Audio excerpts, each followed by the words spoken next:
It's our second time. Ito ka, oh, Junar. Mahalo-halo. Junar. Wala na nito sa Missouri. So,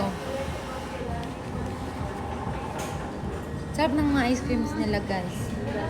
Ube, mango, and queso cheese. Ano daw? Keso ano? Queso And ube. ube.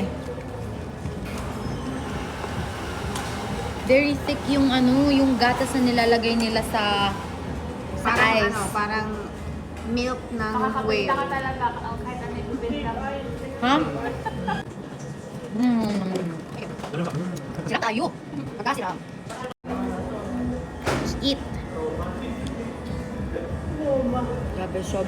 Grabe yung consistency niya.